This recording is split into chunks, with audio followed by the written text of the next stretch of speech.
Alors, je crois que en fait, c'est pas un. Selon mes analyses, ils sont en train de faire leur plan contre les croyants. C'est-à-dire que ce n'est pas un pays contre un pays ou non. En fait, ils font semblant, mais c'est toutes les nations contre les croyants, contre ceux qui croient en Allah, l'unique. Donc là, ça va être très compliqué parce que ils vont nous monter les uns contre les autres, enfin ceux qui sont en fait attachés aux émotions et tout, sans savoir, sans aller au-delà de la réflexion, de la poussée spirituelle et tout. Ils vont vite s'attacher à ouais, ils nous ont fait ci, ouais, ils nous ont fait ça, patati patata en fait.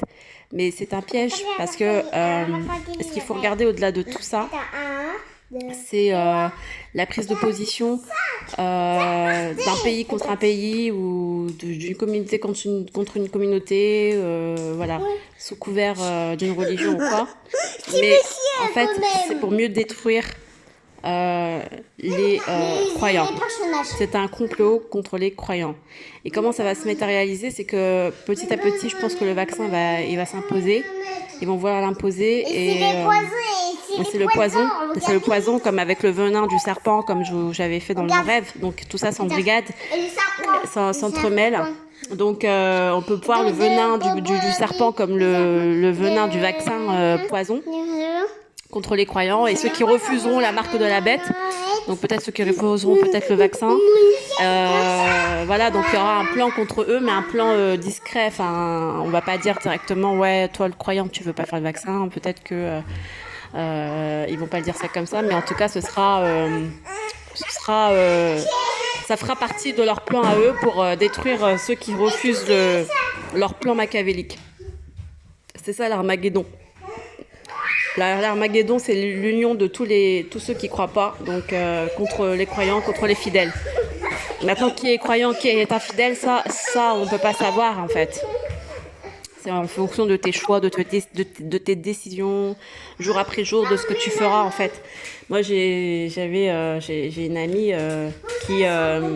qui me disait qu'elle était dans une église de témoins de Jéhovah. Et tout le temps, ils faisaient des réunions, tout le temps et tout. Et elle me posait toujours des questions, me disait si c'est bien, nanana. Et moi, du coup, je donnais aussi mes instructions. Et voilà, mais... Parce que moi, je connaissais un petit peu de ce que je connaissais d'Allah. Et donc, du coup, elle est chrétienne, mais... elle est chrétienne, mais elle n'est pas dans le témoin de Jéhovah, mais elle s'intéresse aussi à des cultes de témoins de Jéhovah.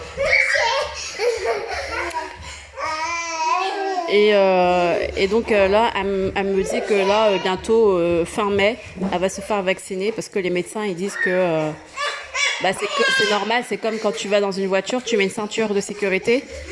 Et donc pareil, si tu es dans l'obésité, si tu es obèse, eh bien pareil, tu prends le vaccin parce que c'est une sécurité, c'est comme la voiture, voilà. Les garçons, j'entends pas ce que je dis.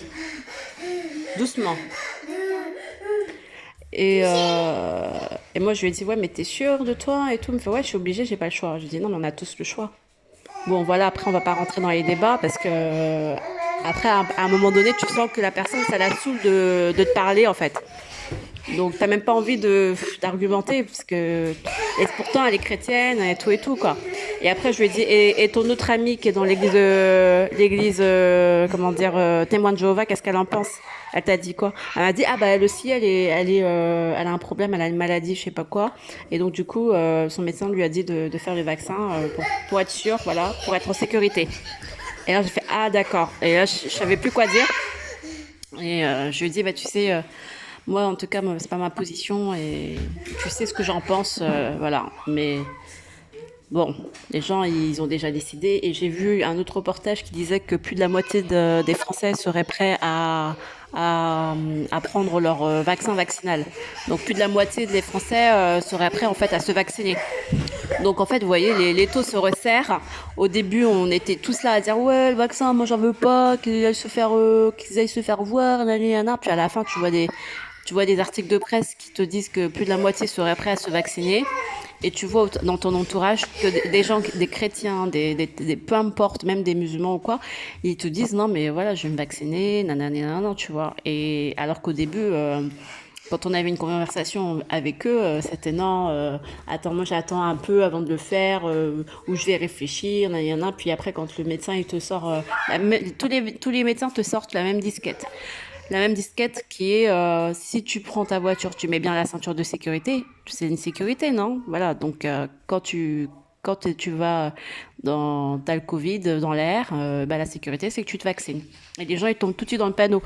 Et ça, ce sont on appelle ça les arguments commerciaux. Là, on est dans le milieu médical, mais quand on est dans le milieu bancaire, on sait tout de suite, voilà, on comprend tout de suite la technique, la manipulation. C'est pour ça que, bah, de par mes formations dans le milieu bancaire et tout ça, j'arrive grâce à Allah, j'arrive à détecter les formes de manipulation qui sont mises en place, en fait. Et après, elle m'a dit, ce qui est marrant, c'est que mon médecin m'a dit ça, et puis après, je suis allée voir un pneumologue, et je lui en ai parlé de tout ce qui est solution vaccinale, et il m'a sorti le mot à mot le même discours. Et je lui ai dit oui, c'est normal, ils ont tous les mêmes protocoles d'argumentaire à vous donner, ils ont tous le même baratin. Et c'est comme ça, c'est une ingénierie sanitaire, un peu comme une ingénierie commerciale.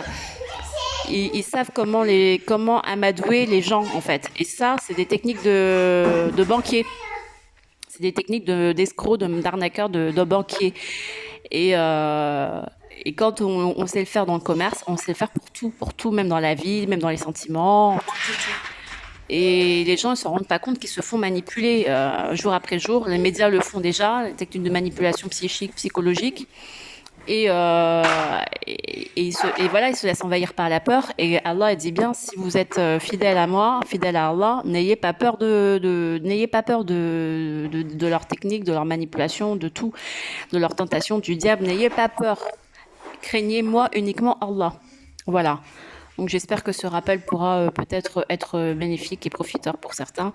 Et en tout cas, ça nous permet de nous dire que, en fait, ne vous laissez pas embrigader en pensant qu'il y a un clan contre un clan. Non, ils sont tous liés les uns les autres, et ils sont tous contre les fidèles. Et les fidèles croyants, ne pensez pas que ça se compte sur des milliards de personnes. Les fidèles croyants, ça peut être sur sur de très peu, pas beaucoup, sur une petite poignée de nombres. Et vous pouvez pas les détecter, on peut pas les savoir, on peut pas qui est qui, en fait. On peut pas savoir qui est qui. C'est au moment final qu'on saura qui sera protégé par Allah et qui est fidèle d'Allah. Parce que c'est Allah qui viendra s'interposer entre les croyants et les fidèles croyants et les mécréants qui leur veulent du mal. Donc on ne peut pas savoir. Ce sera à la dernière seconde que ça se fera. En tout cas, soyez bénis. Demandons la bénédiction à Allah, demandons la protection à Allah d'être parmi les fidèles croyants, et sortons du shirk.